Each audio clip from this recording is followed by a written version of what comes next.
going on, YouTube? It's Paul the Barbarian. I'm back here with my buddy CJ, Ironcrab Metalworks. We're going to continue our little discussion, get through the top 5 things that armorers want to know from people trying to get armor. Things that you should really bring to the table when you go to an armor trying to get a suit. It's going to make your life a lot easier. It's going to make his job exponentially a lot easier. Not necessarily things you should be bringing to the table so much as things you might just need to know a little bit about. Yeah. Tonight, just now, we're gonna go touch on a couple things. We're gonna talk about. Okay, all right. You're way too organized now. Last video we talked about casting, all of these goofy shapes of bodies and such that makes making armor exponentially easier. We have this casting tape. This is what you use to actually make a cast. If you can't get into the shop to make a cast of the limb, this stuff is called Scotch Cast Plus. 4 in 10, 1 centimeter stuff. This is actually top notch. What they make casts out of, like actual like broken arm casts. Now you do got to be careful. There is another one. It's a flex cast. Yeah. That does not work for what we do. It doesn't hold. It keeps moving. Yeah, it's a very flexible version of this. It doesn't hold shape when we're trying to work with it. You want it to be hard. Yeah, I know it bounces there. It doesn't have a lot of cast. But it's hard. It stays rigid. That actually makes it easier to like size the plates and make sure they articulate right to your body if you get a cast made. So and again, we'll link to that material in the description. Yeah, I'll have a link to it because you can buy that stuff on Amazon. Right? Yeah. Yes. I mean, you can buy everything on Amazon. Oh, I'm gonna eat dessert. Screw you. What you got on that list, Bubba? All right. So one of the things we want to touch on tonight is understanding the difference between purchasing off-the-shelf armor or made to order armor.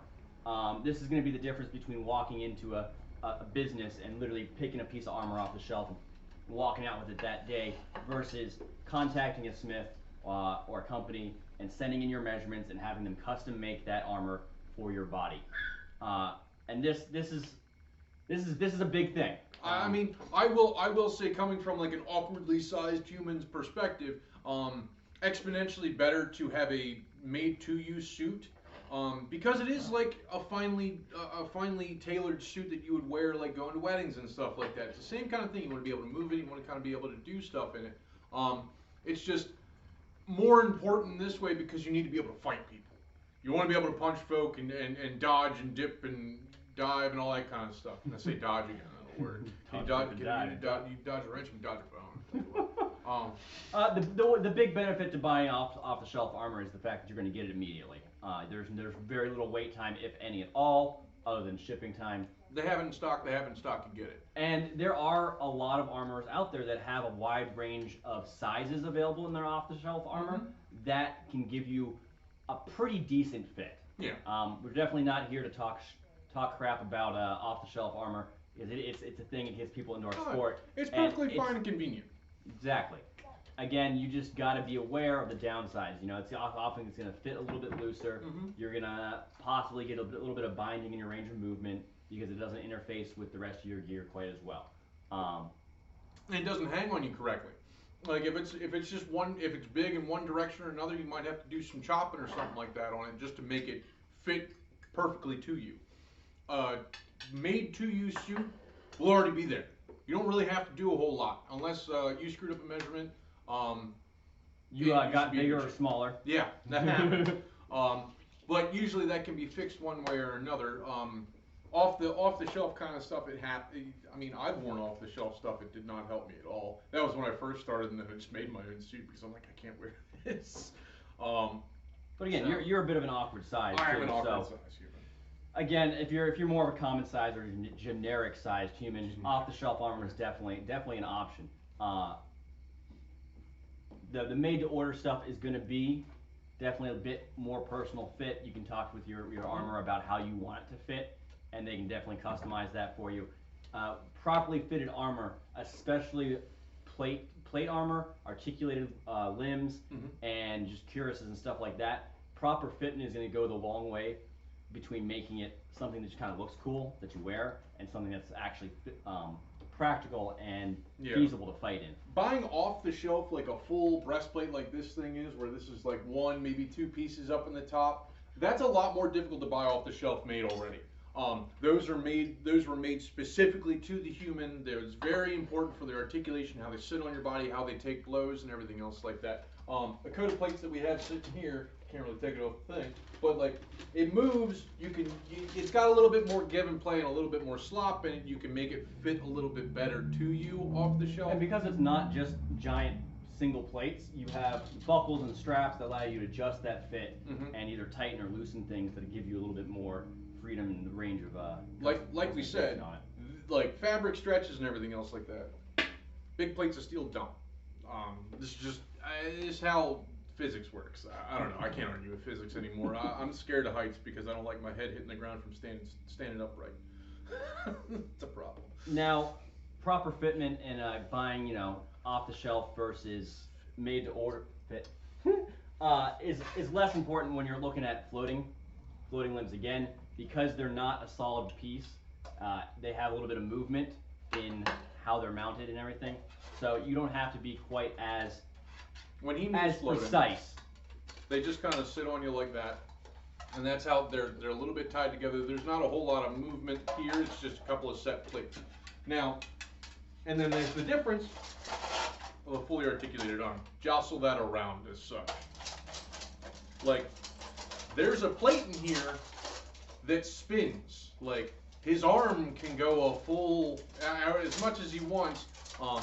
There are multiple plates in here that allow you to have full coverage there. You don't really have any gaps. I mean, when you wear this thing, there's not a whole lot of damage. You'd have to be trying to stab me in the there in the arm. Right there. Right there. There's very little not covered. You see, look at that. That's so sexy. I don't know what to do with myself. So, like, articulated, very good. A little bit heavier because there's a little bit more material there, and I don't think it really binds you up nearly as much if you have good articulation. Yeah, depending on the era and the style and everything is going to dictate how much range of motion you have. The later periods, the 16th century stuff, especially with the rotational cuff built in, really doesn't restrict your movement at all. Just like the floating stuff, there's very little restriction of movement. Yeah. But again, articulated, if it's not fitted properly, is going to be a nightmare. You're going to get bruising on your arms. You're not going to be able to move your arm properly. So again, this is the big difference between buying something off the shelf versus made to order. Yeah. Also, that's about good measurements. Taking good measurements, like full bore built up, and your big Popeye forearm thrown out there. You need to make sure they know about that big Popeye forearm and that big old bicep there, because that'll change how it articulates and how it moves on your arm and how you punch somebody. So punching is important. Punching is very. What else you got on there, guy? All right. So the next thing is, we don't need you to be experts in this in any way, shape, or form. No. But having a general understanding of the materials being used in the armor you're interested in buying. There's a lot of different things out there. There's a lot of different steels. You having a moment, Paul? I am. Do you need to leave the room? No, Okay. Just let me know. So there's all the different types of steels out there. There's stainless, there's carbon steels, there's tool steels, spring steels, there's mild steel, as well as titanium. And titanium's a big name in the game these days. So we're going to touch on all those real quick. So before we dive into these, the thing I'm going to be using to compare these is the yield strength. Now, yield strength is basically the amount of force required before the piece is permanently deformed. There's other metrics that can go into these, the elongation before break and stuff like that, that are important to our sport, but all of the materials that we're talking about meet the requirements for that metric, so we're not going to really delve into it. Yeah. So to start off with, 4130 is my personal favorite material. It has the best yield strength out of any of the materials we're going to discuss tonight.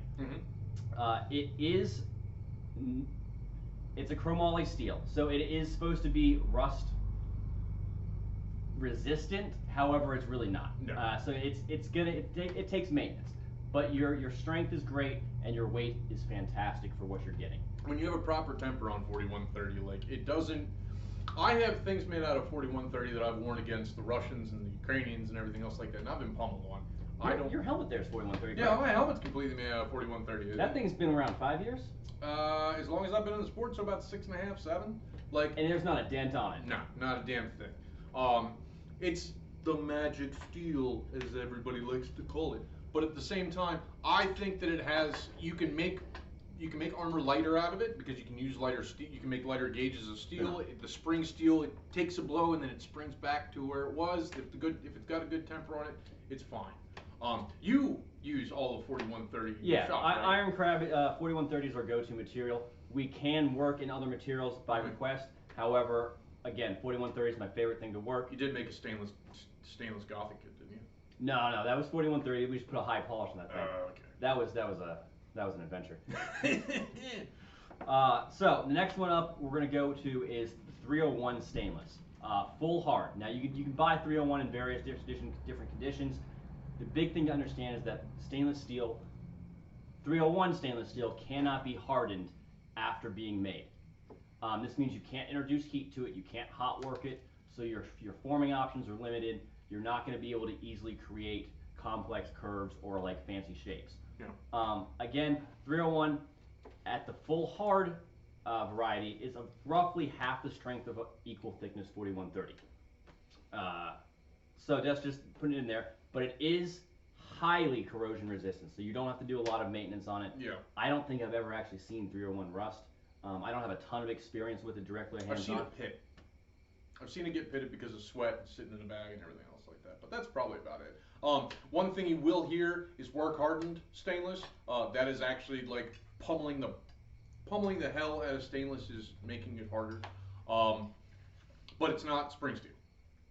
I mean, I don't know all the specifics on that, but I don't think it's a thing for stainless to be spring steel. There are stainless spring steels on the market. I didn't add them to our topic tonight because they're kind of considered an exotic material. They're not readily available. You don't see very many people use them. Yeah. Maybe another night we could talk about some of those more exotic materials and go into a little bit more depth on them. The next one up is 30 Hgsa. Now this is the biggest competitor to 4130 on the market. It's primarily coming out of Eastern Europe, right? Yeah, this is Eastern Europe, Ukraine, Russia. The guys over there are using this material. Strength-wise, it is very similar to 4130. It's just slightly weaker, but not enough to really be any kind of concern. It crumples. It crumples, which is good in a helmet. You don't want your helmet to just like bounce the blow off because that actually is putting all of the force of that blow straight into your skull. If it crumples a little bit, gets a little bit of a dent in it, that actually takes a lot of the force out of the blow. It doesn't crumple nearly as much as like mild steel does. If anybody tries to offer you mild steel for steel fighting, tell them no. It's going to be heavy, it's going to break, and it's going to dent like a mow. And it's not going to be nearly as protective. You're going to feel all of it. Unless it's like a 10 gauge mild steel helmets? Yeah, I think a 3 mil. 3 mil. 3 mil mild steel helmets, actually not a bad idea. They're not the worst thing in the world. Isn't your helmet made out of mild? No, my old helmet was made out of mild, and I absolutely loved that thing. Again, overseas, it took a ton of punishment. Yes, it did. And I really didn't feel much of them, and it did a great job protecting. I mean, the one downside is it does dent, and it does have to be replaced. Yeah. If you have the proper setup, you can obviously beat the dents back out a couple times. You don't want to do it forever because it will eventually weaken the metal. What's next? Next up, we have 1045 or 1050. Now, these are going to be a tool steel that is available on the market in a lot of countries that can't get 4130. Also available in the U.S. It's kind of just a generic steel. There's a bunch of different varieties. Can't you heat treat and temper it? Yes, you can, absolutely. It comes out to, when properly heated and tempered, about 3/4 of the strength of 4130. And again, we're going to reference 4130 here as the golden standard for metals throughout this evening. Again, because it's our steel of choice, and in our opinion, it's the best thing you can wear for our sport. After 1050 and 1045, we do have mild steel. Paul's touched on mild steel. Now, it's the lowest yield strength. I think it comes out to roughly 1/10 of the yield strength of 4130. So it gives you an idea of what you need to do to add the thickness to reach anything close to a All I know is that I've creased arms made out of mild steel with single-handed axes. Yeah, and that's just not something you see. That's not a thing you see. So another thing you see on the market roughly is 304 stainless. It, again, is not a great metal for our sport. It has a yield strength of 1/3 above mild. Okay. So again, right down there at the very, very bottom, you're looking at like a 1/9 or a 1/10 the strength. Here's mild. Here's 3 or 4. Yeah, just like that. Again, it is corrosion resistant, and you don't really have to worry about upkeep on it. Yep. But in order to get the strength that you want out of your armor, you have to add some serious weight. Yeah. Titanium. Oh yeah. Ooh. Titanium legs sound great. So titanium here is just like steel. There's a bunch of different types of it, and the type you're getting is honestly going to dictate how it performs and how it acts. Grade 2 titanium is considered pure titanium, and you're looking at roughly 1/4 of the yield strength of 4130. Okay. Not a terrible thing. Again, just not ideal for our sport. Make now, your shins out of it, maybe. Yeah. Now the next 2 alloys are the ones you're going to see more prevalent on the market. Ot4 Titanium is coming out of Russia, Ukraine, and it's what you're going to see them producing almost all their stuff out of. Aircraft titanium. Yeah, pretty much. It is about half the strength at equal thickness for yield strength. Okay. So yield strength. yeah, so it's about half the strength of 4130. Again, titanium is corrosion doesn't exist. There is no corrosion. There's no rust on titanium, so you have no upkeep. It is super light, and it is a viable material. Yeah, but it is also very hard to work in, and you will be charged to work in that titanium. Like if an armorer is like, well, it's $300 more for the titanium, it's not because of the cost of the titanium. It's because of his time and the materials and the tools need to work that metal. It's as I've been told, it is the bitch of the metal world. It gets very finicky and can generate cracks and lesions in it every now and again. Yeah, and again, it's something you're not really supposed to hot work. There are exceptions to that. Yeah. So the last one we're going to talk about tonight is grade 5 titanium. It's a U.S. alloy of titanium. It comes in at about 2/3 the strength of 4130 by thickness.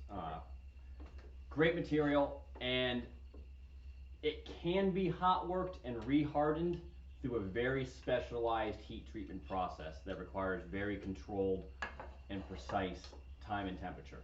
Not something most shops can handle, but it could be outsourced to a commercial heat treating facility if that was something that wanted to be used. Again, that's something you're going to see in the U.S. and if you're going titanium, that's my personal recommendation. Anything else to add on that?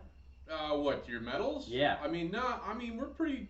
I think that hit most of the things. I mean, all of this is made out of 4130 right here, sitting around me. I think right now. Yeah, everything in here is 4130. Helmet is 30 Hgsa. Yeah, you bought that off of what, Galvetsky? Debrinya. Debrinya. That's great work. That's gonna be my new one. I can see out of it and breathe. We have one more thing to talk about. It's an important thing. Gaps. Gaps. Gaps happen, guys. And the only reason we're hitting it again is because that's like the #1 thing that I get asked about. You get asked about, like number 1. You're gonna get hit. How do I fill that gap? You don't. You move. Cane armor everywhere. I mean, I can repeat that till I'm blue in the face. It's a little nerve-wracking, but at the same time, it'll bring it forward. And remember, if you can't armor it visibly, there are ways to armor it invisibly. You can always hide use modern armor protective gear. I know some people that use ABS under their stuff to hit those soft, squishy spots they really want to cover. I want to thank you for bringing me in your shop. Let me feed you and harass you and give you the meat sweats, because I'm definitely feeling them right now. But I will tell you, check out Ironcrad Metalworks. They're making some seriously dope stuff. I mean, God, it's so pretty. I'm getting my suit from these guys. And check out Paul the Barbarian on Facebook, Instagram, YouTube, as it were. We're watching it on YouTube. Hit a subscribe, hit a like. Check them out on the Facebook. You've got an Instagram. We got an Instagram. Right? We got Facebook. Ironcrad Metalworks. You'll find us. Again, shoot us a message. We're happy to chat, help you with any projects you have. And there's also a bunch of fun fights on there too. So check out the page. You know, oftentimes we'll stream some good old times in the Get Rectangle. The Get Rectangle out there. So, deuces. Have a good night.